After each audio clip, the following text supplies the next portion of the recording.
ಅವು ಭಾವರಹಿತ ಇರೋದ್ರಿಂದ ಕೆಲವೊಂದು ಸಲ ಅದನ್ನು ನೀವು ಉಪಯೋಗ ಮಾಡ್ಕೋಬೋದು ಅಷ್ಟು. ಈಗ ಜಸ್ಟ್ ಲೈಕ್ ವೆಹಿಕಲ್, ಮುಂಚೆ ನಡ್ಕೊಂಡು ಹೋಗ್ತಾ ಇದ್ವಿ ನಾವು, ಸೈಕಲ್ ಉಪಯೋಗ ಮಾಡ್ಕೊಂಡಿವಿ, ಮೋಟರ್ ಸೈಕಲ್ ಮಾಡಿದ್ವಿ, ಕಾರು, ಈ ರೀತಿ ಅಷ್ಟೇ ಅವು ವೆಹಿಕಲ್ಸ್ ಅಷ್ಟೇ ಅವು. ನಮ್ಮನ್ನು ಒಂದು ಕಡೆಯಿಂದ ಒಂದು ಕಡೆ ತೊಗೊಂಡು ಹೋಗಕ್ಕೆ ಒಂದೊಂದು ಕೆಲವೊಂದು ಸಾಮಗ್ರಿ ಹೊರತು, ಬಟ್ ಅದೇ ಏನಪ್ಪ ಲೈಫ್ ಅಲ್ಲ ನನಗೆ.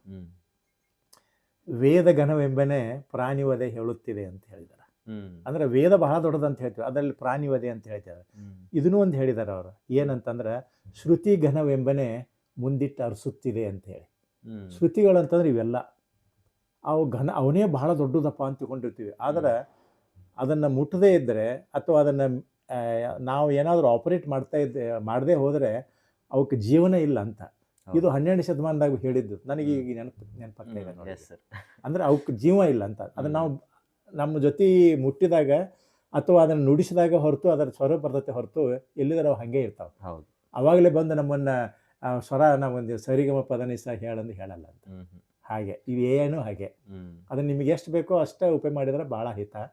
ಮತ್ತು ಈ ಕ್ರಿಯೇಟಿವಿಟಿ ಅಂತ ಏನಿದೆ ಅಲ್ಲ, ಈ ಇದಕ್ಕೆ ಅದು ಕೂಡ ಮಾನವ ನಿರ್ಮಿತನೇ. ಅದು ನಮ್ಮಿಂದನೇ, ಅದೇನು ದೂರ ಇಲ್ಲ, ಅದು ನಾವೇ ನಿರ್ಮಾಣ ಮಾಡಿದ್ದು. ಆದರೆ ಅದು ಮುಂದೆ ಭಸ್ಮಾಸುರ ಆಗಬಾರ್ದು ಅನ್ನೋಷ್ಟು ಮಟ್ಟಿಗೆ ನಾವು ಅದನ್ನು ಮೇಂಟೈನ್ ಮಾಡ್ಬೇಕಷ್ಟೇ.